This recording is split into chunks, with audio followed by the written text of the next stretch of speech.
Buenos días. Vamos a continuar vamos a empezar esta mesa redonda institucional del 75 aniversario de la Sociedad Española de Cardiología. Vamos a ir un poquito rápido en fin, vamos un poquito retrasados, como ya habéis visto, ¿no? Entonces, bueno, tengo dos palabras simplemente. Primero, que tengo el placer de comoderar esta mesa con el doctor Juan Esteban Gómez, que trabaja en Cali, en Colombia, y que es el coordinador de insuficiencia cardíaca del Grupo de Trabajo de Falla Cardíaca, como dicen por allá, de la Sociedad Interamericana de Cardiología, y la verdad es que con los que tenemos muchísimos contactos últimamente, y bueno, y al que de verdad te agradezco, Juan Esteban, pues que estés aquí con nosotros. Y luego también agradecer al comité organizador de esta reunión y a la Junta Directiva de la sección de insuficiencia cardíaca, pues el haber organizado esta mesa institucional, que yo creo que va a ser muy interesante porque vamos a hablar no vamos a hablar de política sanitaria, que yo creo que ya hemos hablado quizás en exceso. Vamos a hablar sobre el pasado, el futuro, la historia de la cardiología y hacia dónde vamos desde el punto de vista de la cardiología. Juan Esteban, antes de presentar a los ponentes, bueno, que no necesitan presentación, si quieres comentar alguna cosilla. No, agradecer la invitación al doctor Pinilla, al doctor Anguita, a todos ustedes por la asistencia. Después de las palabras de la introducción política, más que interesados en esta ponencia y teniendo en cuenta la importancia de lo que es 75 años haciendo historia. Lo decía el doctor al inicio, llevan 16 años haciendo falla cardíaca, creciendo a un ritmo vertiginoso, y desde Latinoamérica es para nosotros un honor y un verdadero placer poder acompañarlos y compartir con eminentes profesores, colegas y amigos. Nuevamente a ustedes muchas gracias, y entonces creo que iniciamos con el doctor Pulpón. Bueno, pues vamos a empezar efectivamente con hitos e historia de la insuficiencia cardíaca, que nadie más apropiado que Luis Pulpón para hablar de esto. Como todos sabéis, yo creo que el trasplante cardíaco en España no se entiende sin Luis, que fue el gran impulsor desde el inicio, con el que yo aprendí, también me empujó en esta dirección, y sobre todo desde el punto de vista organizativo, el empeño que él puso en la organización, en la coordinación, en la organización de la Organización Nacional de Trasplantes, la adjudicación de donantes, etcétera. Así que, Luis, va a ser un placer escucharte. Muchas gracias, Manolo.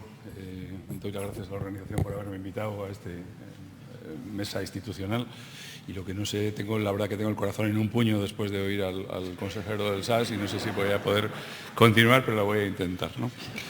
Bueno, la insuficiencia cardíaca es, dentro de las áreas del conocimiento de la cardiología, de lo que llamamos subespecialidades, es, digamos, la más emergente en este momento, y no hay nada más que mirar los números de la Sociedad Española de Cardiología. Siendo una de las secciones que se han formado más tardíamente, que fue como ven ahí en rojo, en el 2002, pues tiene prácticamente el segundo número de socios después de la sección de cardiopatía isquémica, que lleva unos 40 años, ¿no? Y además, bueno, pues cada vez, y creo que todos vosotros sois testigos de cómo las generaciones nuevas de cardiólogos tienen un interés real por la insuficiencia cardíaca. Esto mismo pues pasa en Europa. En Europa, en la Heart Failure Association de la Sociedad Europea, pues hay en este momento 10.000 inscritos, hay 50 países que tienen ya sus secciones o sus grupos de trabajos en insuficiencia cardíaca, y la página web pues recibe unas 2.500.000 consultas cada año, ¿no?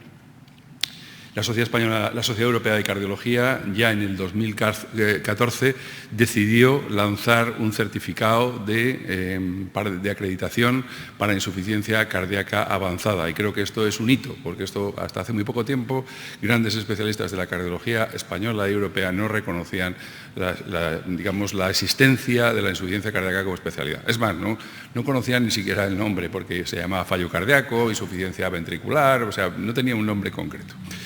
Pero lo que es peor es que la población todavía lo conoce mucho peor. Esto es un trabajo que mandamos hacer cuando yo era presidente de la sociedad, para ver cuál era la percepción de determinadas enfermedades cardiológicas en la población. Tiene ya 10 años y, por tanto, bueno, pues tiene menos vigencia, pero es que no hay ningún otro, no se ha vuelto a hacer, ¿no? Entonces, eran 500 y pico señores a los que se les preguntaba, las respuestas eran múltiples, que cuáles eran las enfermedades más problemáticas en cuanto a su pronóstico, más graves. Y, por supuesto, pues bueno, Bueno, pues las enfermedades cardíacas, como veis ahí, aparecían en tercera posición, en tercer lugar. Pero es que cuando se preguntaba qué era la insuficiencia cardíaca, es que, bueno, pues no contestaba nadie. Nadie sabía cuáles eran los síntomas, nadie sabía cuál era el pronóstico. Algunos citaban, pues, algunos datos fisiopatológicos, como que el corazón no se contraía bien, pero cuando íbamos un poco a analizar cómo de bien contestaban, pues vemos que prácticamente solo un 4.5% se aproximaban algo a lo que era el síndrome. Y esto pues realmente es una cosa que se produce por esto, porque generalmente, vamos, no generalmente, la insuficiencia cardíaca es una enfermedad de los mayores, de los viejos, iba a decir tercera edad más bien, que además de pensiones pues queremos que nos traten la insuficiencia cardíaca y somos muchísimos. Esto viene y proviene, como se ha dicho aquí, pues de muchas cosas, pero una de ellas es el éxito que ha tenido el tratamiento de la cardiopatía isquémica. Ven ahí una gráfica de cuál es la mortalidad del infarto agudo de miocardio desde el año 50, que fue cuando al presidente de Estados Unidos, Eisenhower, que no sé si todos conocen ustedes, pues su médico de cabecera le diagnosticó una gastroenteritis cuando tenía un infarto.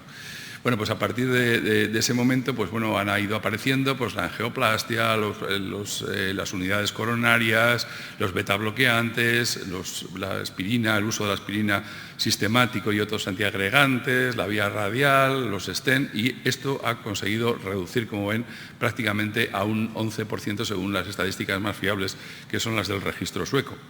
Pero esto ha producido, como es lógico, una paradoja. Sobreviven más los enfermos con cardiopatía isquémica, hay también más enfermos hipertensos, hay más diabéticos y además también tratamos mucho mejor a los enfermos con insuficiencia cardíaca, con lo cual aumenta de forma muy notable la prevalencia, que llega a ser de un 10% por encima de los 60 años.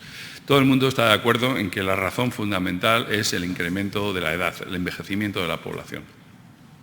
Este es un estudio muy reciente y notable de los que llamamos de la vida real, ¿no? Entonces, es la típica pirámide de población, está hecho en Inglaterra, son 4 millones de pacientes y son historias electrónicas. Lo más importante de todo es que son enfermos que están bien diagnosticados en base generalmente a niveles de NT-proBNP, también tienen ecografía, aunque no se discrimina si son por función sistólica deprimida o conservada, y como ven ahí, pues están en azulito clarito, es la incidencia de la insuficiencia cardíaca por años en el año 2014 y en negro en el 2002. Y como ven, pues hacia la edad de los 60 años estamos asistiendo a una reducción aproximadamente de un 7% en prevalencia, que yo creo que fundamentalmente es porque se diagnostica más adecuadamente a los pacientes. Pero en principio se está reduciendo. Ahora, si nos vamos a los segmentos de los 80 y los 90 para arriba, pues es que aumenta, cuando hablamos de números absolutos, en un 25%, y si es en números relativos, en un 7%. Y en términos relativos aumenta un 12%. Y lo más notable de todo esto es que bueno, pues se ve una tendencia muy clara a que sean las capas de la población menos favorecidas, es decir, los más pobres, los que tienen más incidencia de insuficiencia cardíaca. Cuando vemos las comorbilidades, ya sabéis que bueno, pues es uno de los problemas que tiene la insuficiencia cardíaca. Tenéis en la derecha pues, todo tipo de comorbilidades, en la parte de abajo están las cardíacas y arriba las extracardíacas. Y cómo desde el año 2002 se ha pasado de una media de 2 comorbilidades por paciente a 5 comorbilidades por paciente. 26%, como veis ahí, pues tienen cáncer, otro 25% insuficiencia renal, 16% tienen demencia. Y esto pues realmente es un problema. Bueno, pues vamos a lo que me han dicho de la historia. Este es en principio el primer caso documentado de paciente fallecido por insuficiencia cardíaca. Esto lo dice Lancet, no lo digo yo. Y era un tal Neviri, que era pues, un alto dignatario de 479 a.C. y este pues, está en este momento en el Museo Egipcio de Turín. Y lo descubrió un arqueólogo que es este Schiaparelli. Y este otro Andreas Nerlich es un anatomopatólogo de Múnich que se lo llevó, le hizo resonancias magnéticas, anatomía patológica y demostró que este enfermo había muerto por edema agudo de pulmón, excluyendo otras causas, edema agudo de pulmón de índole cardiogénico. En China también conocían esto muchísimo antes. 2600 años antes de Cristo hablaban en un tratado que se llama The Yellow Emperors de la hinchazón hidrópica.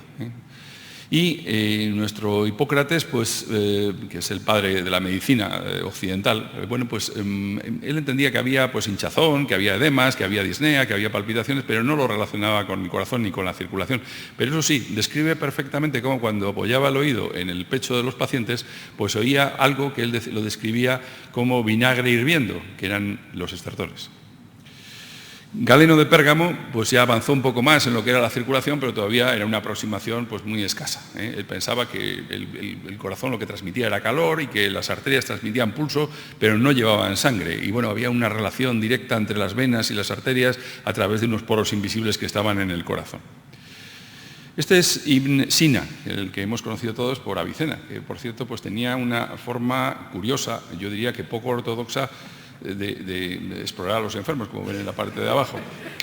Entonces escribió el primer libro sobre drogas en las enfermedades cardíacas y empezó ya a entender un poco lo que era la circulación. Entonces pues hablaba de que había una circulación que venía en las venas, las arterias seguían llevando el pulso pero no llevaban sangre, y había unos poros que estaban en los ventrículos que hacían que bueno, pues, relacionara la sangre de un sitio y de otro. Pero ya él empezó a hacer pues, remedios más o menos exitosos para palpitaciones, síncopes y dificultades respiratorias. La cosa cambia con la publicación, como saben, de Motu Cordis en 1628, William Harvey, al que bueno, pues todo el mundo reconoce como el descubridor de la circulación pulmonar y por tanto la relación entre esta y la circulación sistémica. Pero sin embargo, como saben, fue Miguel Servet de Aragón el que casi 100 años antes lo había descubierto y lo había publicado. Lo que pasa que bueno, pues se equivocó, en vez de ir pues, a los libros anglosajones, al Lance, etcétera, pues fue al Christianissimi Restitutio, lo cual pues claro, pues estaba condenado al fracaso, ¿no? Y entonces mezcló predestinación y circulación pulmonar. O sea, él explicaba perfectamente lo que era la circulación pulmonar, pero al mismo tiempo hablaba de la predestinación, de cómo Dios castigaba por igual a los que eran buenos que a los que eran malos, lo cual que tenía toda la razón del mundo. Pero esto a Calvino no le gustó y entonces por lo quemó con el libro, con el tal, y ahí desapareció. Bueno, Lancisi, poco conocido para mí, pero que este fue el primero que descubrió el vector de la malaria y tenía muchísimos conocimientos sobre hipertrofia y dilatación ventricular. Concretamente, pues él hablaba de que cuando el corazón se dilataba, pues perdía capacidad contráctil y como cuando había una obstrucción en la aorta, pues el corazón se hipertrofiaba, ¿no? Bien, esto hasta 1915 no empieza, digamos, la edad científica y en principio pues es el Law of Hart, que, como saben, es la ley de Frank Starling, publicada en 1918 y que, bueno, pues describe la relación que existe entre el estiramiento de la fibra y la potencia de la contracción. Esto, en principio, no lo había descubierto, o el primero que lo descubrió no fue Frank ni Starling, sino fue este otro Darío Maestrini en 1915, que también lo publicó en El sitio inadecuado.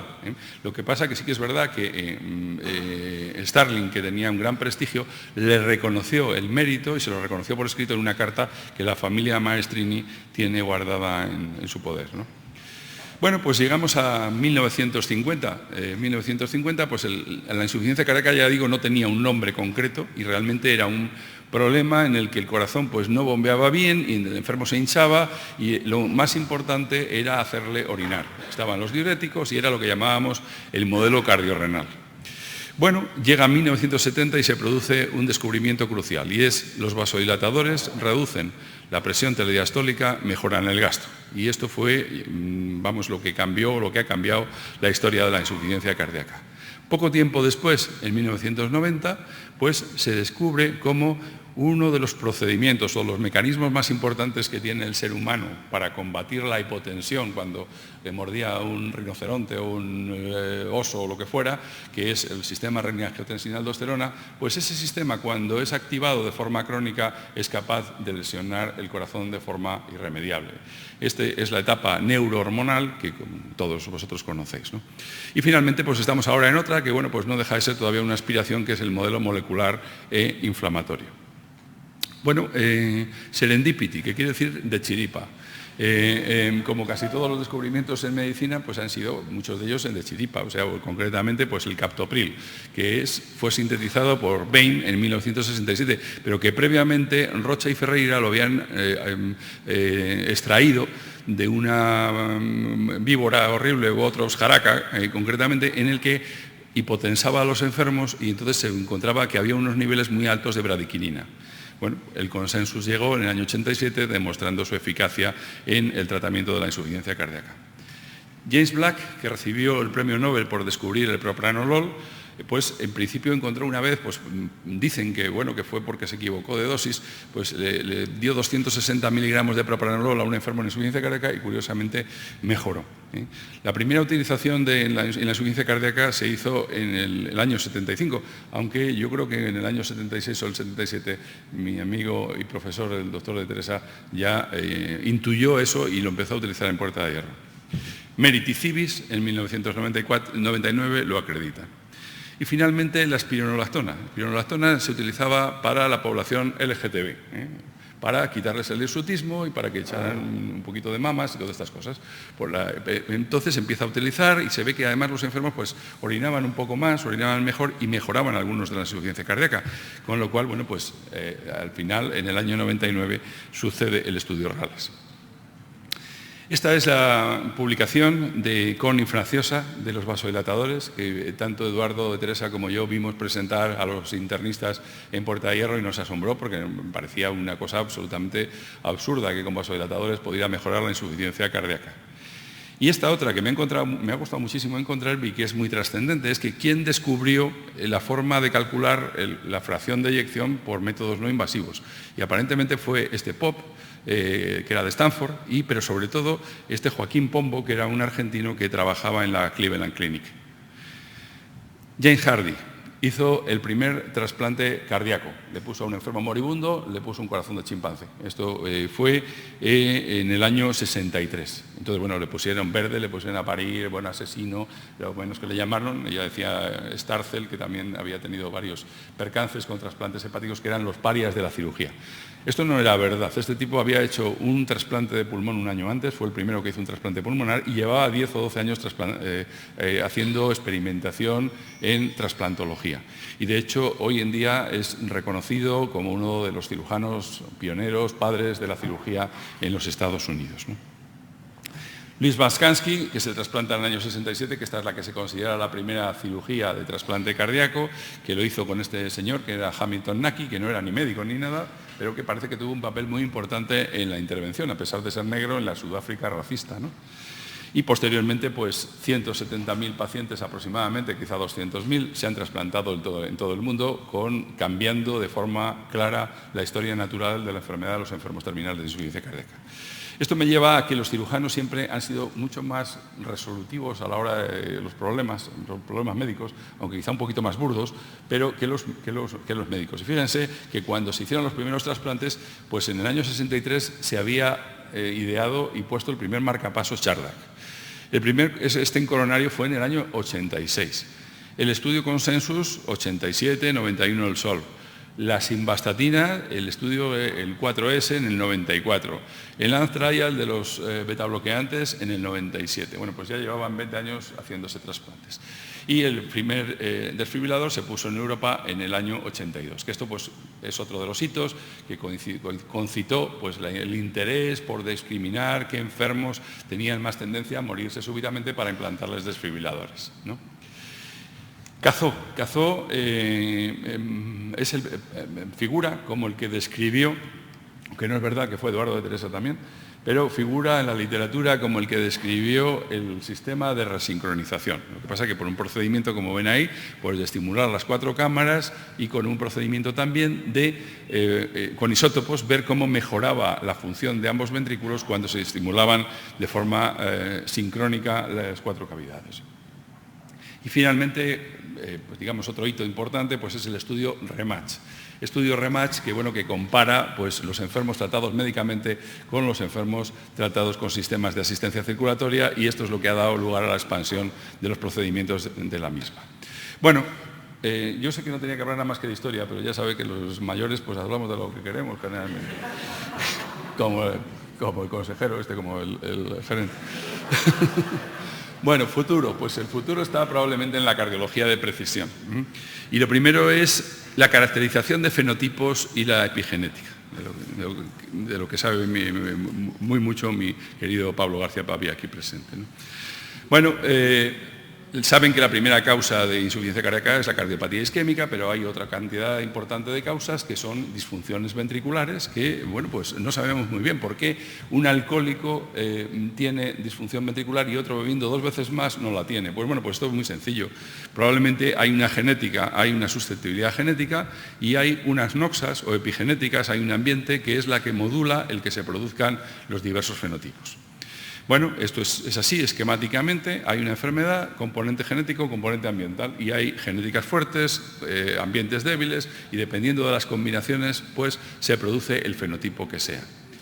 Se sabe ya mucho sobre genes, y todavía se tiene que saber mucho más, ¿eh? Tienen ahí los genes que se han relacionado con la insuficiencia cardíaca, algunos en el núcleo, como los de la lamina, otros en el sarcoplasma, como el sarcómero, como la titina, otros en el citoesqueleto, como la fibrilina y la desmoplaquina, etc. Y es que esto es así. Aproximadamente se sabe ya que entre el 10 y el 40% de las miocardiopatías dilatadas tienen algún tipo de mutación. Se han identificado 47 genes y de ellos se piensa que 30% son patogénicos. Ya saben que es difícil establecer si son patogénicos o no.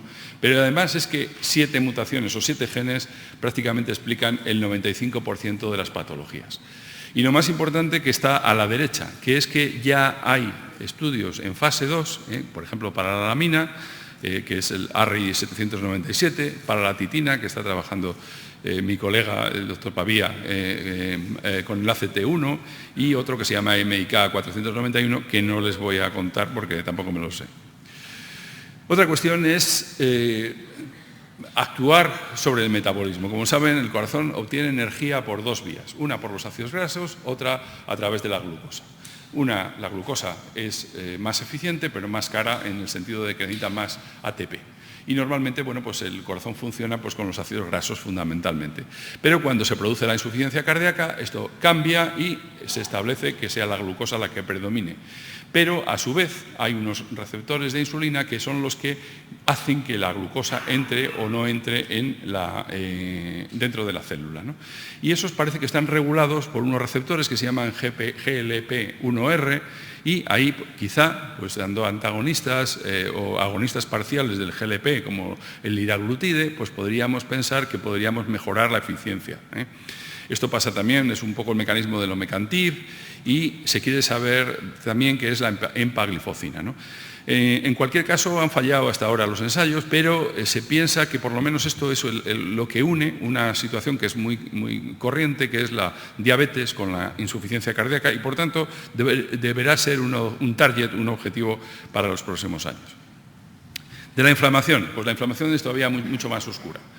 Hay virus, algunos de ellos conocidos, como los Coxsackie, otros menos conocidos, como el parvovirus B19, que se quedan en la célula para siempre, otros, el virus de la hepatitis C, por ejemplo, que pueden producir acción directa sobre el miocito. Pero hay, sobre todo, pueden inducir inflamación. El 60% de los genomas de muchos enfermos con miocardiopatía dilatada tienen el genoma de virus distintos, ¿no?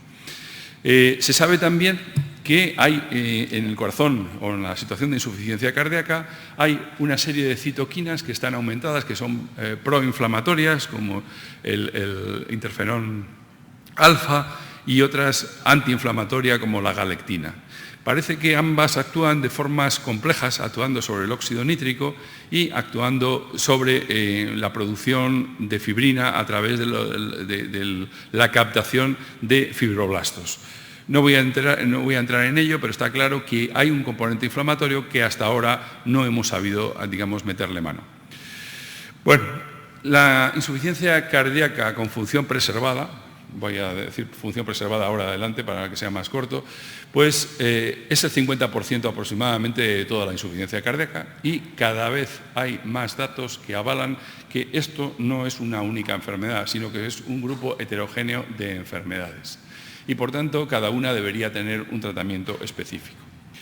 Les ahorro todos estos factores que pueden intervenir, que son hasta 13 concretamente, unos cardíacos, otros extracardíacos, y que interaccionan con el corazón para producir insuficiencia cardíaca con función preservada. Hay un trabajo de Lam reciente que esto lo pone bastante bien en el sentido de, ven ahí que hay unos hexágonos, 3 concretamente, que son los problemas hemodinámicos que están imbrincados en el mecanismo de la insuficiencia cardíaca con función preservada. Uno es pues, el aumento lógico de la presión en el ventrículo y en la aurícula izquierda. Otro es el aumento en la presión pulmonar, que es muy variable. Hay gente pues, que tiene hipertensión pulmonar solo en el esfuerzo, otros que hacen una hipertensión precapilar prácticamente muy precoz, etc. Y eso tiene mucha importancia.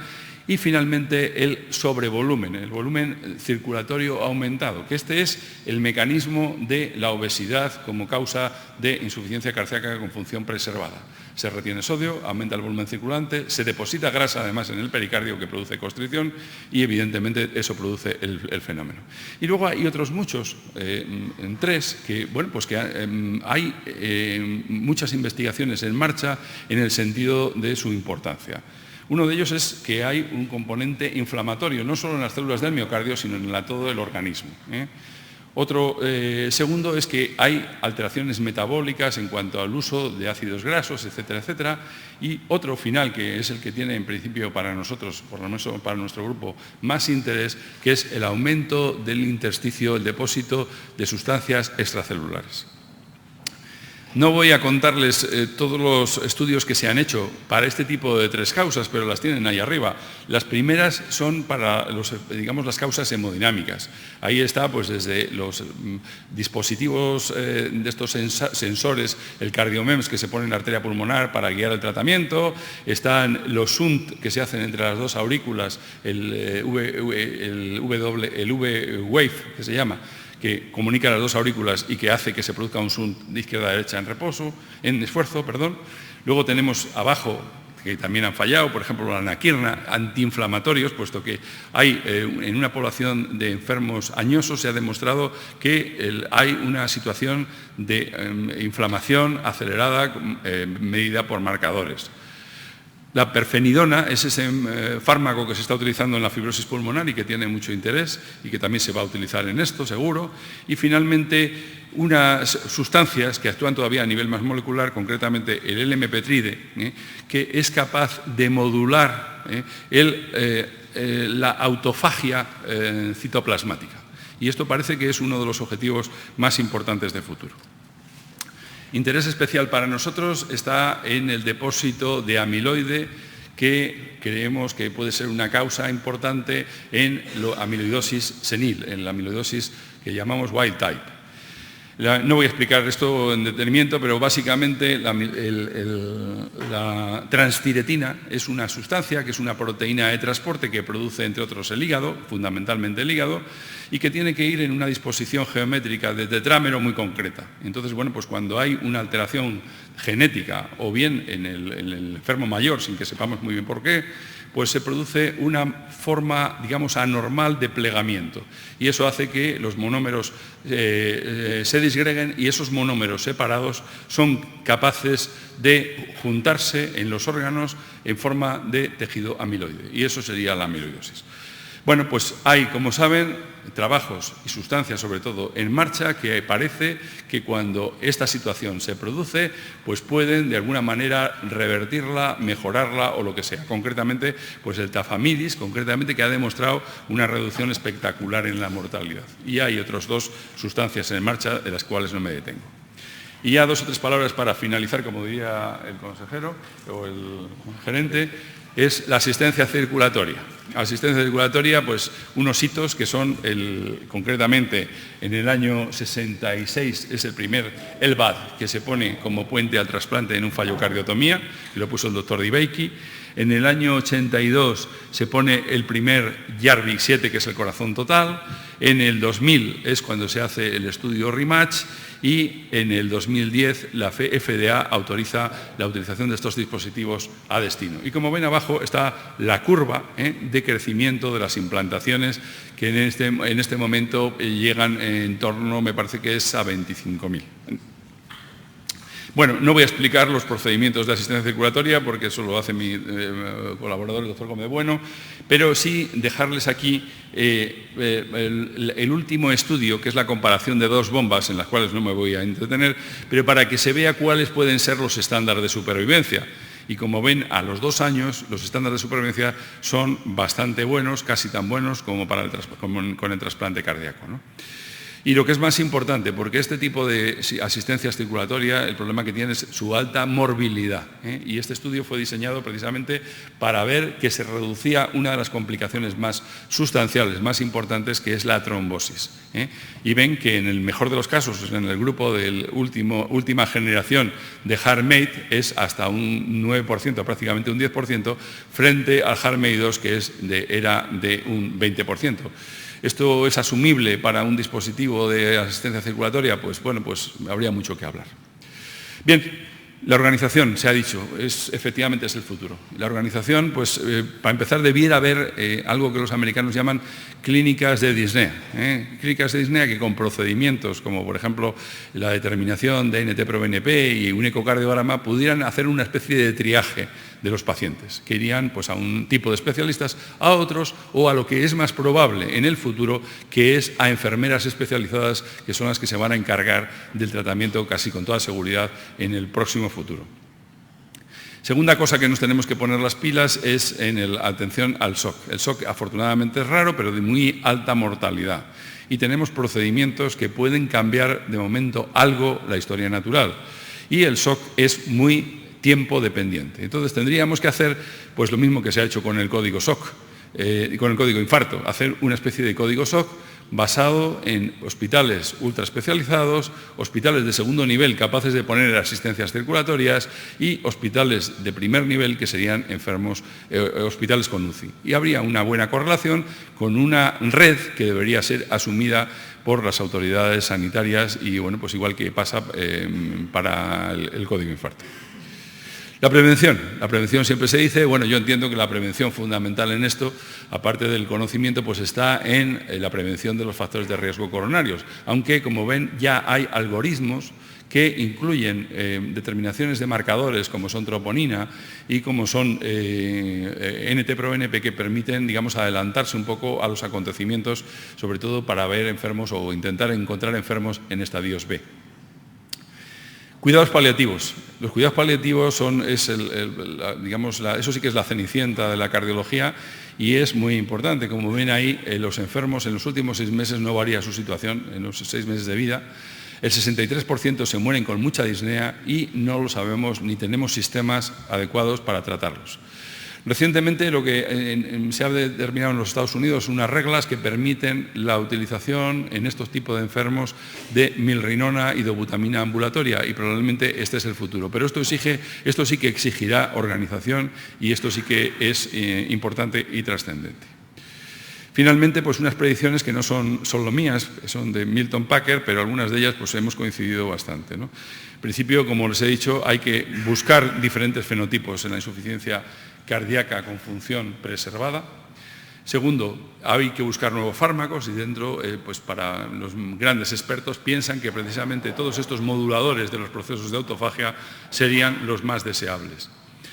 Tercero, es muy poco probable que se produzcan nuevas drogas porque es un gasto inasumible para los laboratorios. O sea, las patentes duran muy poco, las inversiones para desarrollar un nuevo fármaco son carísimas y evidentemente no tienen retorno. Además, bueno, pues en Estados Unidos concretamente pues la implantación de los ARNI ha sido muy baja y es más que probable que todos los laboratorios dediquen todo su esfuerzo al estudio y desarrollo de fármacos para enfermedades raras y para el cáncer. Y esto pues es realmente grave, ¿no? Cuarto y último, los dispositivos de asistencia circulatoria pues están ahí, van a mejorar evidentemente, tienen que bajar mucho el precio y puede que sean una solución, pero como siempre parece que van a ser una solución para ricos, porque evidentemente la terapia génica y la terapia celular pues en principio hasta ahora no han mostrado una relevancia clínica satisfactoria.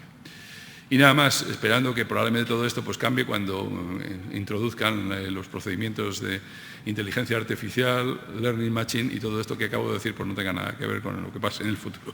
Muchas gracias.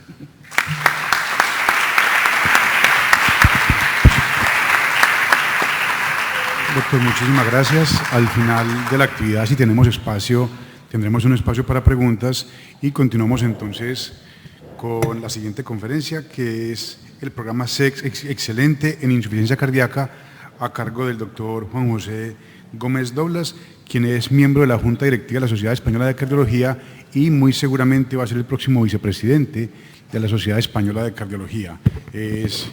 Actualmente trabaja en el Hospital Universitario Virgen de la Victoria y trabaja de local aquí en Málaga. Doctor, bienvenido. Muchas gracias, buenos días. Aunque no sé si ser local después de la charla de nuestro gerente es la mejor situación. Casi me siento casi como San Esteban, ¿no? Que voy a ser lapidado por cómo tratamos la insuficiencia cardíaca. Precisamente, probablemente de lo que vamos a hablar ahora de ser excelente es justo, bueno, alguien que fue lapidado, por ejemplo, fue Hipatia, que la conocerán por alguna película famosa. Era una especie de matemática y astrónoma y fue lapidada precisamente por intentar poner de manifiesto algunas verdades ante algunos fanáticos religiosos, ¿no? Y esto es un poco de lo que va a ser excelente, ¿no? Saben que esto es un programa que se desarrolló en el anterior ejecutivo a partir de la presidencia del doctor Íñiguez y fundamentalmente lo que pretende ser excelente es fomentar la calidad en la asistencia cardiológica en el ámbito del Estado español. Y esto fundamentalmente es lo que pretende. Es un programa muy ambicioso en el que lo que pretende de alguna manera es que cuando hacemos nuestros procedimientos, tanto procedimientos como procesos cardiológicos, mejoremos la calidad de la asistencia y con esa calidad de asistencia al final repercute en una serie de indicadores o índices que son fundamentalmente calidad de vida del paciente y reducción de mortalidad en este paciente. Para todo esto, la Sociedad Española de Cardiología, como les decía, del anterior ejecutivo, montó un comité científico de calidad en el cual además caen no solo SEC Excelente, sino otra serie de proyectos que van íntimamente ligados entre sí y a partir de ese comité pues intentamos, digamos, al final el objetivo principal es este que se les comenta. ¿Qué persigue de alguna manera SEC Excelente? Para quien no lo conozca, aunque yo creo que casi todos ustedes obviamente, porque además ya han participado en algunos de sus procedimientos, especialmente en insuficiencia cardíaca, que es lo que vamos a hablar aquí. Pues fundamentalmente lo que intenta es integrar, dar coherencia y completar todas las actividades y programas de mejora de la calidad, pero impulsadas desde la SEC y de todas sus secciones científicas, ¿no? Al final lo que pretende es protocolizar todos los procesos y procedimientos más prevalentes que realizamos en nuestra actividad clínica y a partir de esa, digamos, protocolización y desarrollo de esos procesos, ver cuáles son los estándares de calidad y desarrollar indicadores que podamos medir y comparar entre los diferentes servicios que atienden o producen asistencia cardiológica en nuestro país. Al final, como les decía, el objetivo último de ser excelente es tan claro como mejorar la calidad de asistencia a los pacientes, mejorando su calidad de vida y reduciendo su mortalidad y morbilidad. Realmente esto no es nada nuevo, estamos hablando de algo tan antiguo como medir la calidad que se hace desde la empresa privada, pero que ya en términos de salud pública y en sanidad se llevaba tiempo, sobre todo en los países anglosajones, especialmente en Estados Unidos. Pero sin duda, en mérito de la Sociedad Española de Cardiología en los últimos años, en que a nivel nacional una sociedad científica empieza a trabajar específicamente en mejorar la calidad de sus procesos, realmente se desarrolla a partir de esta iniciativa. Y fundamentalmente, ¿qué intenta? Pues lo que intenta es primero medir qué hacemos, comparar, después de haber desarrollado unos estándares de calidad basados en la evidencia científica, después de auditar, intentar compararnos y mejorar y acreditar las unidades que tienen unas buenas prácticas en el manejo de los procesos y procedimientos cardiológicos. De alguna manera esto se resume todo lo que pretende ser SEC calidad o SEC excelente en esta diapositiva, que por ejemplo están en algunos de los artículos que se han publicado al respecto, y fundamentalmente lo que vamos desde la evidencia a la acreditación de alguna manera, ¿no? Aquí este sería el proceso en el que de alguna manera SEC excelente intenta abordar. Los procedimientos y procesos que se priorizaron inicialmente en el programa SEC Excelente los tienen ahí y fundamentalmente uno de los procesos obviamente es el proceso de insuficiencia cardíaca, del que yo les voy a hablar brevemente en los próximos minutos, ¿no? Hay que hablar además de insuficiencia cardíaca porque hay que reconocer que el proceso de insuficiencia cardíaca dentro del programa de SEC Excelente fue el proceso más avanzado, el más completo y el que mayor desarrollo ha tenido desde el inicio que se inició este proyecto.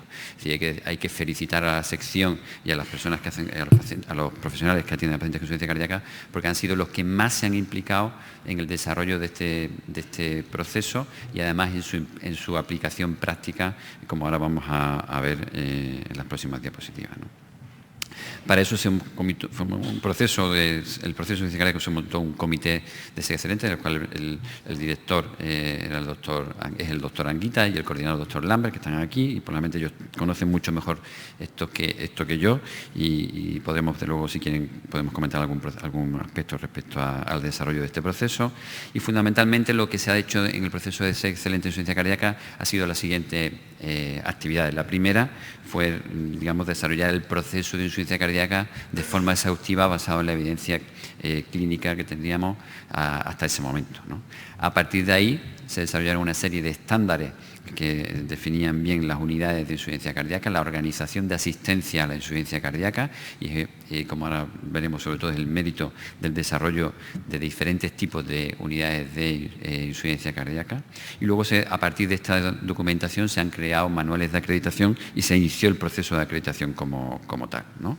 Este es, por ejemplo, el proceso, que muchos de ustedes lo conocen, un proceso muy completo, de los más completos que se han desarrollado, está disponible en la página web de la SEC o de la sección, en el cual se describe todo el proceso de insuficiencia cardíaca desde la prevalencia, de cómo debe manejarse de la estrategia de tratamiento, hasta el desarrollo de indicadores fiables para la evaluación del desempeño de la atención al proceso de insuficiencia cardíaca. De aquí se extrajeron una serie de estándares de calidad de la unidad de insuficiencia cardíaca y se definen 3 unidades de insuficiencia cardíaca que ustedes también bien conocen. Yo creo que este es realmente uno de los aspectos más relevantes de este proceso. Uno de ellos, el que hay diferentes unidades de diferentes rangos, que no son ni peores ni mejores, sino solamente fundamentalmente se clasifican en función de las posibilidades de terapéuticas o diagnósticas que tienen, fundamentalmente, de manera que hablamos de unidades comunitarias especializadas o avanzadas y fundamentalmente, como les digo, dependen tanto de la capacidad que tienen de asistencia, fundamentalmente de su cartera de servicios, recursos humanos o equipamiento, el cómo se definen unas u otras unidades. De todas maneras, esto es realmente lo importante de esta definición, es que de alguna manera también ha permitido quitar la imagen elitista de la unidad de insuficiencia cardíaca a democratizar claramente la asistencia de insuficiencia cardíaca, de manera que cualquier unidad de insuficiencia cardíaca puede desarrollarse, una unidad comunitaria, como viene definida en estos estándares, en cualquier hospital, llevado o no incluso por cardiólogo. Es decir, que realmente permite generalizar la asistencia de insuficiencia cardíaca de forma muy sistemática, y yo creo que este es uno de los méritos de esta distribución o de esta clasificación de las unidades. A su vez, como saben, se han desarrollado manuales de acreditación y aquí es donde el proceso realmente empieza a avanzar más. Las unidades, los hospitales que tienen asistencia en insuficiencia cardíaca se reflejan en cada uno de estos manuales de acreditación e intentan acreditar su actividad como una acreditación de calidad. ¿Cómo se hace este procedimiento? Pues fundamentalmente, como esto es un ejemplo de algunos de estos manuales, cualquier unidad que quiera acreditarse lo que hace es aportar una serie de documentación que se le requiere, que fundamentalmente lo que refleja son los estándares de calidad que están reflejados en el documento previo, y luego hay, a través de una empresa externa, una auditoría de lo que se fundamenta en esa documentación. A veces con visitas presenciales, a veces no, pero fundamentalmente lo que se intenta es una acreditación de esa documentación que se aporta. Este procedimiento, al final, lleva, desde que la unidad lo solicita, se aporta la documentación y se hace la certificación, se produce la acreditación de las unidades en alguna de estas 3 tipologías que hemos comentado. Es un procedimiento que tiene, obviamente, un coste, una dificultad, pero que realmente tiene un aspecto importante, y es que al final uno de los aspectos fundamentales es que cuando tenemos unidades acreditadas son unidades que ya estamos en capacidad de entrar en el siguiente paso. El siguiente paso, probablemente el más importante, que es el que hablábamos al principio, que es el de poder evaluar y de medir la actividad clínica asistencial de estas unidades en términos de resultados fundamentalmente en salud, ¿no? Algunos de los indicadores de resultados en insuficiencia cardíaca los tienen ahí, no voy a entrar en ello obviamente, pero como se fijan son resultados claramente en salud: mortalidad, reingreso, frecuentación, estancia. Es decir, que realmente estamos hablando de lo que realmente interesa tanto a la población, es decir, en términos de morbi-mortalidad, pero también al sistema, a la organización sanitaria, en términos de mejora de mejora de la asistencia a los pacientes, de utilización de los recursos de los que tenemos. Y con esto casi voy a acabar, es decir, es que ahora mismo están acreditados más de 60 unidades de insuficiencia cardíaca en sus diferentes tipologías en el proyecto SEC excelente de insuficiencia cardíaca. Se han hecho diferentes actos de acreditación donde recogen ellos su actividad. Deciros también que Ahora se está en la fase precisamente de desarrollo, ya está desarrollada y realmente falta un poco para implementar el sistema de patrocinio fundamentalmente final, en el que existen ya el CRF electrónico para poder incluir a los pacientes por las diferentes unidades acreditadas. Esperamos más o menos, y si no, el doctor Anguita después no lo puedo comentar, fundamentalmente que se haga una inclusión de unos 2 meses por cada unidad, de manera que tendríamos casi unos 100 pacientes por unidad, teniendo en cuenta que tenemos más de 60 unidades y más que se están acreditando. Actualmente probablemente vamos a tener registro de casi entre más de 6.000 o 7.000 pacientes al año, incluido en este registro que nos va a permitir dar información y además con datos de calidad de lo que se hace en nuestro país en relación con la asistencia de insuficiencia cardíaca. No puedo terminar sin decir que gran parte de este proceso de acreditación y de desarrollo del proceso de insuficiencia cardíaca es en colaboración con la industria, y especialmente quiero agradecer tanto a Servier como a Rovi su colaboración en el desarrollo de la acreditación de estas unidades y posteriormente probablemente también el desarrollo e implementación de la medida a través del CRF y la auditoría del proceso de insuficiencia cardíaca. Muchas gracias.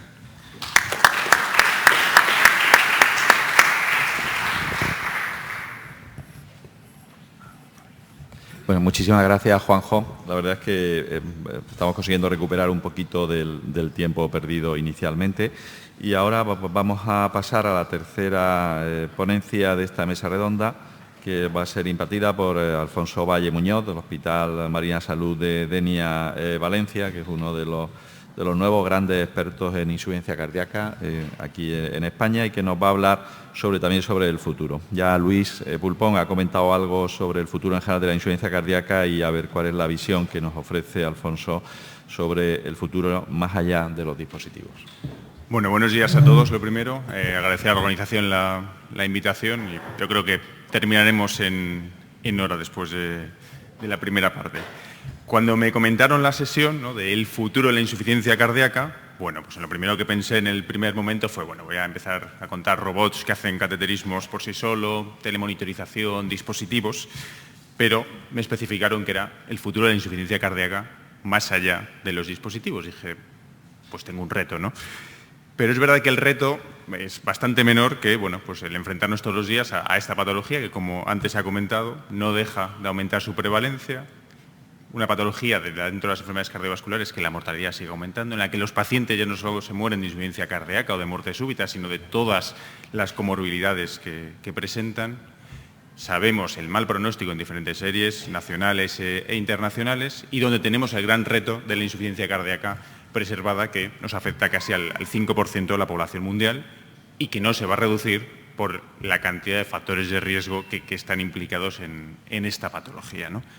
Resumen, tenemos un problema y el futuro tenemos que buscar soluciones para intentar deshacer este nudo, ¿no? Y básicamente se ha dividido en 4, parte ya se han comentado: tratamiento farmacológico, tratamiento no farmacológico, medicina personalizada y organización asistencial.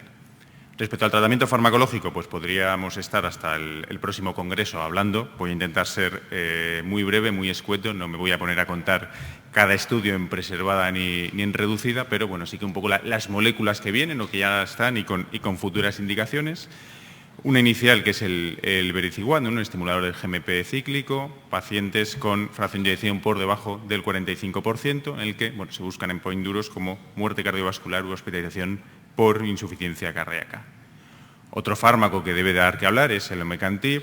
Ya sabéis que es un activador de la miosina, también un estudio que en breve se presentará. 8.000 pacientes con disfunción severa, con fracción de eyección por debajo del 35%, y donde tenemos el fase 2, el COSMIC, donde ya demostraba una mejoría en el remodelado ventricular. Este omecamtiv, bueno, al final viene a formar parte de toda esta nueva tabla de inotrópicos, de fármacos que actúan a nivel incluso mitocondrial, y que veremos el recorrido en los próximos años.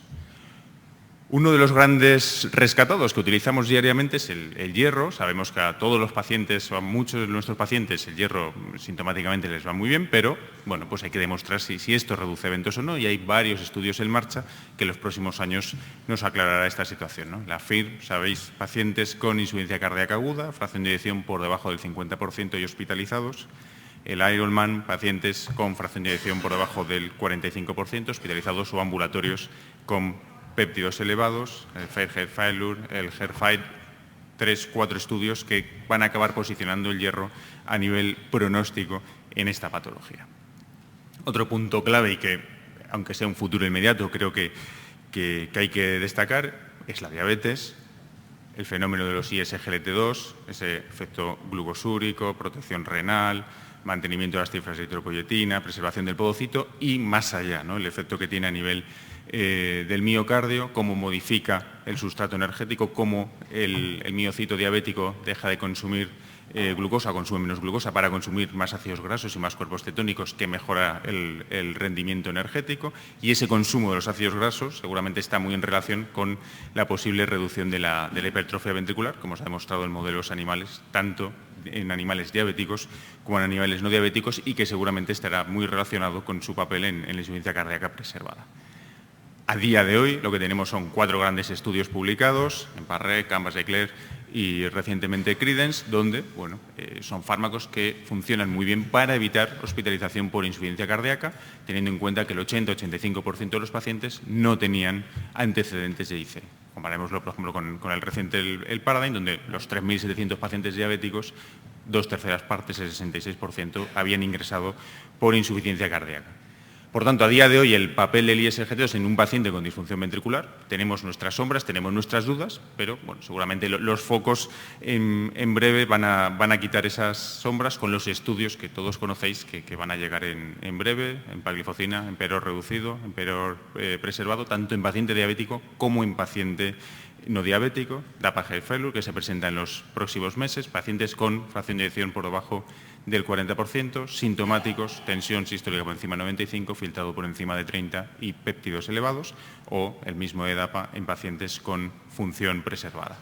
Fijaros la importancia, por ejemplo, el DAPA-HERFIGHT Failure, que sabemos que el 82% de los pacientes incluidos en el estudio o son diabéticos o tienen una alteración en el metabolismo hidrocarbonato, y tenemos un 18% de pacientes no diabéticos. Bueno, yo creo que esto nos va a ayudar a entender el cómo funcionan estos fármacos tanto en paciente diabético como no diabético.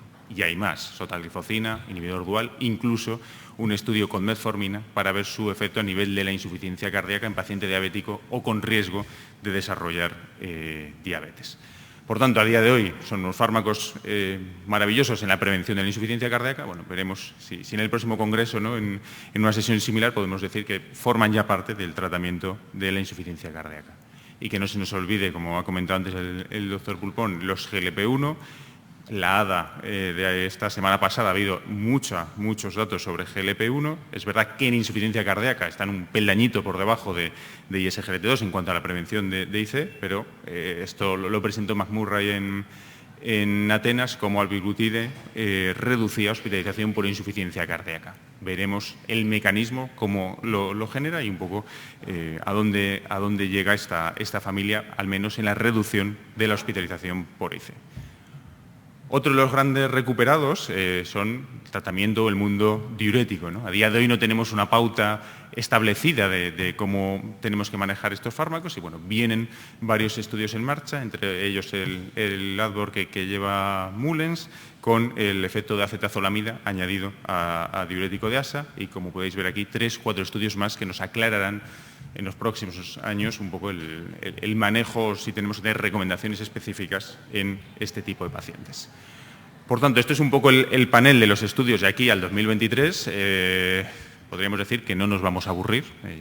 Yo creo que está claro con la foto, ¿no? Y de todos estos estudios, aunque es a un futuro a muy corto plazo, pues tenemos Paragon, sacubitril valsartán en pacientes con función preservada, ¿no? Yo creo que la gran esperanza que tenemos, el mirlo blanco de los estudios por ese nicho enorme de la insuficiencia cardíaca preservada, y los criterios de inclusión que yo creo que ya todos conocemos, ¿no? Pacientes, fracción de eyección 45% mayor, sintomáticos, cardiopatía estructural, la aurícula dilatada o hipertrofia ventricular, y que hayan hospitalizado o que tengan péptidos elevados. Esto es un poco la foto del paciente del Paragon, que es la foto de los pacientes que tenemos que ingresar muchas veces con preservada, predominio de mujeres, pacientes mayores, 33 años, sobrepeso, un índice de masa corporal de 30, un 43% son diabéticos, el 38% ya es una rehospitalización precoz, un NT-proBNP medio de 800, y en el que el 47-48% de los pacientes tienen una función renal por debajo de 60. Si lo comparásemos con el resto de los estudios de preservada, tenemos una N muy parecida al estudio de irbesartán, del IPRESER, y con unas características parecidas a la serie del TopCat americano con espironolactona, con un componente mayor de fibrilación auricular. Veremos un poco los resultados dentro de 2 meses en París, ¿no? Y sí, bueno, todos los datos positivos que tenemos a sacubitril/valsartán en insuficiencia cardíaca con función reducida, tanto en paciente hospitalizado como en paciente ambulatorio, también se comprueban en pacientes con insuficiencia cardíaca con función preservada. Otro estudio que yo creo que nos va a cambiar la forma de trabajar diariamente al clínico es el Paradise, con sacubitril/valsartán también, en paciente posinfartado, ¿no? Ver si un paciente con fracción de eyección por debajo del 40% en el contexto de un síndrome coronario agudo, ese mecanismo antifibrótico que se ha demostrado en modelos animales y remodelado ventricular, a nivel clínico, se extiende también. Por tanto, como digo, creo que tenemos trabajo por delante y un poco la locomotora de estos años en cuanto a fármacos de insuficiencia cardíaca, que ha sido sacubitril/valsartán, bueno, tiene gasolina de sobra, ¿no?, para seguir pues trabajando en estos pacientes con ICE, ¿no? Como os decía, para terminar esta primera parte, creo que tenemos trabajo por delante y muchas noticias positivas para los pacientes en los próximos años. Siempre es verdad que los médicos nos deslumbramos con las novedades terapéuticas, pero también lo han comentado previamente. Al final las casas las tenemos que empezar por los cimientos, y la prevención de la insuficiencia cardíaca no deja de ser algo clave, y el estilo de vida saludable y el fomentar el ejercicio físico desde las sociedades científicas y desde, por ejemplo, la Fundación Española de Cardiología, yo creo que sigue siendo algo clave, entre otras cosas porque reducimos la incidencia de una patología como la insuficiencia cardíaca hasta en un 50%. El control de los factores de riesgo y principalmente de la diabetes, que nos va a aumentar por 5 el riesgo de desarrollar insuficiencia cardíaca, parece absolutamente necesario para prevenir esta complicación. Y en los pacientes que ya tienen insuficiencia cardíaca, el desarrollo de ejercicio físico, de programas de ejercicio físico, reducen mortalidad total y hospitalización por insuficiencia cardíaca. Es decir, que el ejercicio físico tiene que formar parte de nuestra terapéutica. Y en ello está también la rehabilitación cardíaca, no solamente en pacientes con cardiopatía isquémica, sino en pacientes con insuficiencia cardíaca. Quizás de otra manera, no que el paciente tenga que acudir al hospital, y hay estudios como por ejemplo el REACH presentado este año, donde una telerehabilitación con el paciente en el domicilio mejora la calidad de vida del paciente, y quizás tengamos que abrir un poco la mente a otras formas también de rehabilitación y a nuevas tecnologías y al tema de la gamificación, ¿no? Yo creo que es digno de alabar un poco el esfuerzo que está haciendo la sección de insuficiencia cardíaca con el doctor García Pinilla y la sección de rehabilitación con el doctor Arrarte, un poco para dar la luz a un documento de consenso a nivel nacional para fomentar esta rehabilitación cardíaca en pacientes con insuficiencia cardíaca, ¿no? Que yo creo que es un gap que tenemos en general a nivel nacional. Tercer punto, que ya han comentado también antes y que voy a intentar ser breve, es la medicina personalizada. Esto, siendo un poco sarcástico, a día de hoy usamos predictores tan finos y tan revolucionarios como la tensión arterial, la frecuencia, la anchura del QRS, el paciente ingresado, la edad. Hacemos un eco, decimos reducida, preservada, ponemos medicación y vemos cómo funciona, ¿no? Esto es un poco la medicina personalizada que hacemos a día de hoy. Si es diabético, pues le pondremos muchas veces un ISGLT2, y si tuviera una amiloidosis y pudiéramos, pues pondríamos tafamilis, ¿no? Quizás esto es la mayor medicina de precisión, que esto es como decir que el oncólogo más o menos pues trate todos los cánceres por igual, ¿no? Al final, sobre todo en ese nicho, en ese cajón desastre de la preservada, es algo que lamentablemente a día de hoy pues estamos haciendo. Estamos hablando de una patología cuya incidencia no deja de aumentar y no tenemos predictores que nos diga qué paciente va a acabar desarrollando una insuficiencia cardíaca, y un gran problema sanitario como son los reingresos por insuficiencia cardíaca, tampoco sabemos qué paciente o cómo vamos a predecir que el paciente reingrese o no. Fijaros, esto es un JAMA donde, bueno, el estadístico de los diferentes modelos es 0,6, más o menos como tirar una moneda al aire y decir, este paciente va a reingresar o este paciente no va a reingresar. Todo esto, vuelvo a decir, en el 2019, que estamos en la era digital, en la era de los datos y donde manejamos el órgano estrella en cuanto a la monitorización, que es el corazón, ¿no? Al final tenemos un Big Data, tenemos una gran cantidad de datos, muchas veces en nuestra práctica clínica habitual, la historia clínica más o menos electrónica, dispositivos, el humano, somos los mayores generadores de datos, 665 terabytes de datos al año generamos con los dispositivos convencionales que llevamos encima, y en cuanto llegue el 5G, el Internet de las cosas, el frigorífico que nos va a decir las calorías que consumimos, la cama que nos va a decir si hacemos apnea y nuestra calidad del sueño, o el coche que nos va a decir si conducimos de una manera estresante o no. Dispositivos como este, que se presentó en una sesión de Atenas, un sitio pues por donde pasamos todos, ¿no? Una taza del váter, donde te mide tensión sistólica, diastólica, gasto cardíaco, anchura del QRS, variabilidad de la frecuencia. Está patentado, he puesto la página web abajo para el que le interese. Todo este tipo de dispositivos, ¿al final para qué? Bueno, pues al final para intentar evitar que el paciente se nos descompense y hospitalice, que seamos más rápidos que ese paciente que tiene disnea, que tiene crepitancias, que tiene edemas, ¿no? Y esto va a hacer que cambie un poco la organización sanitaria que tenemos a día de hoy, donde toda la monitorización remota y el seguimiento remoto, bueno, forme parte de nuestras consultas y del tiempo del facultativo y principalmente de la enfermería. Junto a las fuentes habituales, yo creo que hay dos fuentes que van a ser claves y que a día de hoy las tenemos muy en un plano desconocido, que es la flora intestinal, la microbiota. Esto es un tema complicado, sabéis que tenemos 18 veces más de genes de flora intestinal que genes humanos, podemos decir que somos como una bacteria rodeado de una capa de humanoide, y que la combinación de flora que tenemos a nivel intestinal es súper influyente, por ejemplo, en la permeabilidad intestinal y en el paso de sustancias inflamatorias, y que os voy a contar si la insuficiencia cardíaca con función preservada no está relacionada con la inflamación. Y todos los datos ómicos que también han comentado, genómica, proteinómica, y el concepto un poco, como ponía el doctor Valles Genis en este editorial, de la biopsia líquida, ¿no? De ese concepto que tienen los oncólogos de caracterización molecular de los tumores sin realizar biopsia. Bueno, pues quizás tengamos que llegar a una caracterización molecular de nuestros pacientes con insuficiencia cardíaca, ¿no? Y datos para ello tenemos, y herramientas con el e-learning y la inteligencia artificial tenemos. Hay programas a nivel europeo, como este de Big Data Health, donde hay fuentes de datos de millones de personas, de 15 millones, de 5 millones. El de 5 millones es el sistema informático de la Comunidad Valenciana, que nos tiene que permitir fenotipar mejor la insuficiencia cardíaca, sobre todo la preservada, conocer el genotipo, y si fenotipamos y tenemos el genotipo, evidentemente podremos tener tratamientos más específicos y tratar mejor a los pacientes.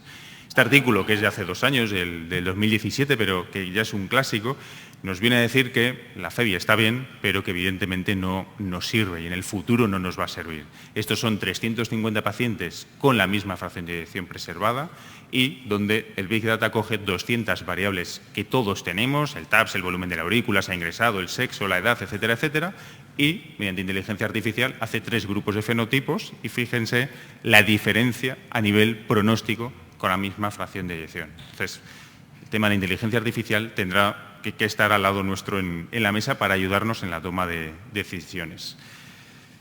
A nivel pronóstico, si somos capaces a día de hoy, y esto es un lance muy reciente, de pincho en qué país nazco y me hace mi cronopatobiología, es decir, qué patologías voy a tener y más o menos cuándo me voy a morir, evidentemente tenemos que llegar a predecir qué paciente va a tener una insuficiencia cardíaca o no.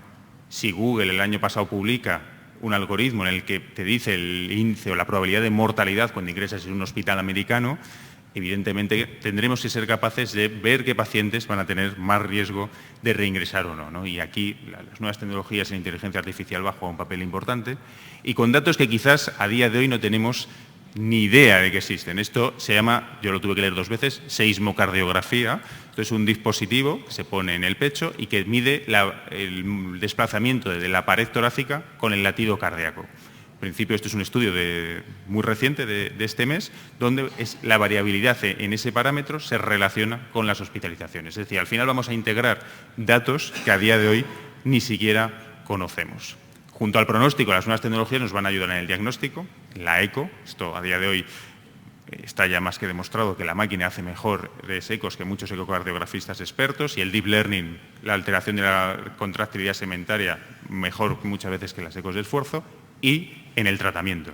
¿Cuántas veces nos planteamos poner un resincro y el paciente no responde, o algún paciente que tenemos dudas tiene una super respuesta, ¿no? Artículos como este nos dicen que el Machine Learning nos va a ayudar en esa toma de decisiones y en predecir más allá de los parámetros clínicos que tenemos de manera habitual.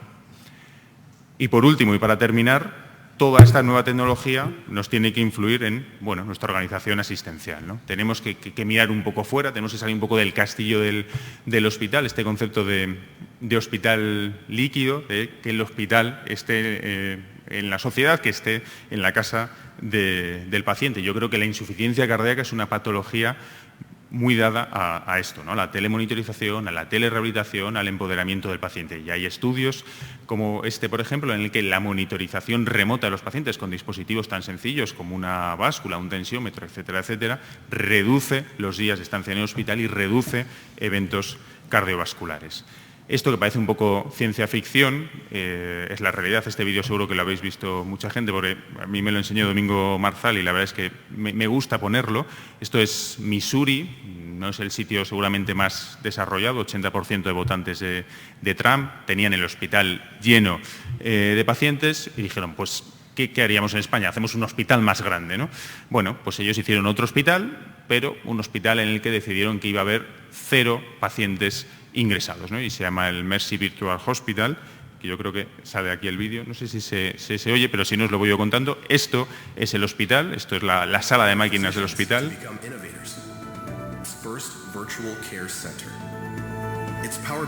La sala de urgencias. And Epic's ability to deliver patient data in real time. Our products, they fill common gaps in the care continuum, and the results speak for themselves. Your doctor should be in just a minute. We're going to get ahead of that pain. In 2016 alone, patients admitted to our tele-ICU program had 35% lower mortality and 35% fewer days in the hospital. This eliminated more than 40,000 ICU days and even more in other units. Costs were reduced by millions of dollars. But most importantly, almost 1,000 men and women went home who weren't expected to. We've run the sepsis protocol, and there are some red flags. Mercy's telehospitalist program responds to calls in less than a minute and usually resolves issues in less than 10. Virtual support removes bottlenecks and keeps care plans moving forward. And when did the baby's fever begin? Another success story is our comprehensive care management program. Working closely with Epic, our team of highly experienced nurses use customized applications to care for patients with chronic conditions. It looks like your blood pressure is a little bit high right now, so let's talk about how you're feeling. Puede parecer un poco ciencia ficción, pero el vídeo es mucho más largo y los pacientes están en casa, tienen 2 dispositivos tan simples como un iPad y un Alexa, un altavoz de Amazon, y es con lo que se comunican con el hospital. Toda esta nueva tecnología va a hacer que el paciente se empodere y que forme parte de la enfermedad, y esta aplicación seguro que la conocéis. La aplicación no tiene ni idea de insuficiencia cardíaca ni de tratamientos, funciona con Deep Learning y lo que hace es analizar el tono de voz y la variabilidad en el tono de la voz del paciente, y esto predice que el paciente se vaya a descompensar. De hecho, esto ya está en una app tanto de Google como de Android como de iOS.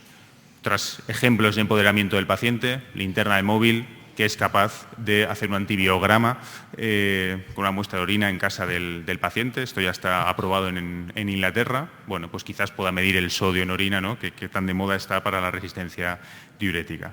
Y todo esto está muy bien y toda la tecnología está muy bien, pero al final la clave es un poco el cómo nos organicemos todos. Yo creo que el futuro pasa por ahí, ¿no? El dejarnos de mirar un poco el ombligo de la unidad de insuficiencia cardíaca, cardiología, de medicina interna. Al final el paciente tiene insuficiencia cardíaca y tiene que ser manejado por un programa de insuficiencia cardíaca, enfermería, interna, cardiología y las diferentes especialidades. Y yo creo que en esto hay iniciativas muy interesantes, y a mí esta me parece muy interesante. Se ha hecho que es un consorcio a nivel internacional donde están los instituciones referentes y cardiólogos referentes, entre ellos la doctora Maísa Crespo, donde nos dice cómo tenemos que manejar a los pacientes para tener resultados en salud. cosas como qué tenemos que medir, cuál es el ritmo de las visitas y una cosa muy importante que normalmente no hacemos, el valorar la experiencia del paciente, que el paciente complete ítems de calidad de vida, etcétera, etcétera, ¿no? Yo creo que bueno, puede ser interesante un poco a futuro el cómo nos organicemos con todo esto. Y, para terminar, que no se nos olvide toda esa gente que está por detrás, muchos clínicos en silencio y muchos también gente preclínica que no tiene tantas luces o tantos focos encima, pero que, bueno, al final son la parte que están investigando y que son fundamental para este motor del cambio en una patología como la insuficiencia cardíaca. Por tanto, como conclusiones, primero, el futuro dónde pasa por prevenir la insuficiencia cardíaca y los estilos de vida.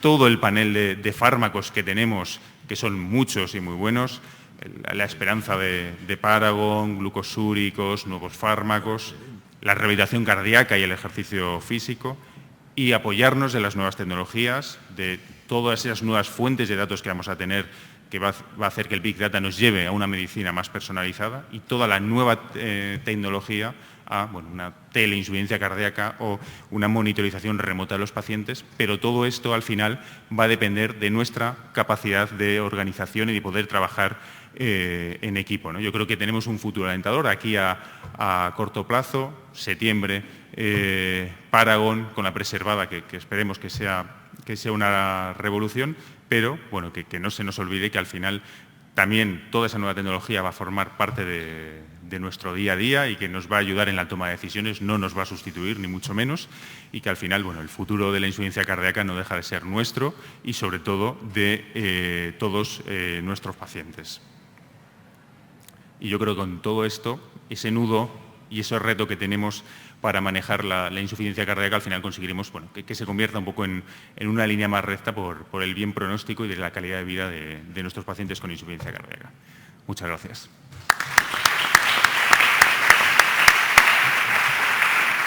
Bueno, muchísimas gracias, Alfonso. Yo creo que hemos recuperado casi 20 minutos y el presidente nos deja 5 minutitos para algunas preguntas. Luis y Alfonso, subir por favor aquí al estrado. Juanjo Gómez Doblas, que tenía un compromiso ahora y ha tenido que salir, pero si tenéis alguna pregunta sobre ese excelente, yo creo que os la podré responder. La verdad es que hay alguna pregunta en la sala.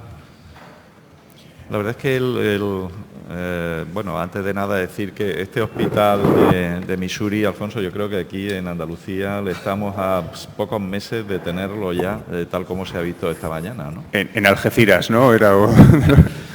Bueno. Yo creo que después de la visión inicial que teníamos del doctor Moreno Verdugo, donde es algo sombrío, él hablaba en Andalucía, en España, y ahora uno que viene de Latinoamérica, creo que con la visión del doctor Pulpón, desde dónde venimos, hacia dónde vamos, y lo que nos muestran ahora de la inteligencia artificial y demás, creo que despeja las dudas y aclara el futuro tanto de la cardiología como de la falla cardíaca. Creo que ya nos quita tanta preocupación. No sé qué opinan ustedes. Yo sí. Antes de que hable el doctor, si me permitís, y puesto que yo soy andaluz, la verdad es que yo creo que no llevéis tan mala impresión de cómo está la cardiología y la sanidad en Andalucía. Yo creo que da la impresión de que se ha exagerado un poquito.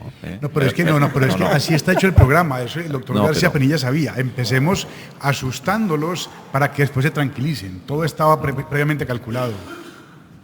Pero en fin, esto son cosas de los políticos. A lo mejor si en vez de, hubieran quedado a ver lo que se comenta en la sala, hicieran un poquito más caso a los profesionales y a las sociedades científicas, quizás se podría mejorar un poquito más, ¿no? Es verdad que hay problemas y que, hombre, que hay que resolverlos, pero no quiero de verdad que os llevéis bueno, además todos vosotros sabéis cómo se trabaja y cómo se vive aquí en Andalucía. Luis. ¿Sobre qué? Sobre el SAS. No, vamos, yo creo que ha sido muy sobre el SAS no, sobre el tema que te ha preguntado. Sobre la historia, es que la historia pues está escrita y ya no. En principio, bueno, pues no sé, yo creo que es bastante claro, creo que hemos coincidido bastante sobre cuál puede ser el porvenir o cuáles son las líneas en principio de trabajo sobre esto, ¿no? Y creo que efectivamente la insuficiencia cardíaca del anciano, que es fundamentalmente la insuficiencia cardíaca con función sistólica preservada, es el problema mayor desde el punto de vista farmacológico, desde el punto de vista de coste y desde el punto de vista de crecimiento, porque esto efectivamente va a seguir progresando y llegará un momento en que probablemente sea imposible de abordar no solo aquí en Andalucía, sino en el resto de España. ¿Hay alguna pregunta? Doctor, por favor. Espere para que le pasen el micrófono para que todos puedan oírlo. Buenos días, yo también soy cardiólogo andaluz y como ha dicho antes Manuel Anguita, aprovechando un poco el comentario y la presentación de Juanjo sobre el SEC excelente, una pregunta, ¿en cuántas... Claro, los políticos no suelen hacer mucho caso de lo que dicen los profesionales de las sociedades científicas, eso parece obvio, ¿no? ¿En cuántas comunidades o en cuántos sistemas de salud de España el programa este de SEC excelente tiene implicaciones legales o de posibilidad de encontrar la bolsa de trabajo, que es un poco al final lo que quieren la gente joven, encontrar trabajo y que todas estas acreditaciones les sirvan, ¿no? Esto en primer lugar. Y en segundo lugar, a preguntar un poco extensiva a la mesa, ¿no? Porque al tener la suerte de tener compañeros que tienen mucha experiencia y tal, y nos han contado un poco la historia, ¿cómo creéis que debe ser un poco de los 4 puntos que ha comentado el doctor Alfonso Valle, que me ha parecido muy interesante, dónde la próxima dónde debemos incidir más? ¿En el modelo organizativo, en la medicina personalizada?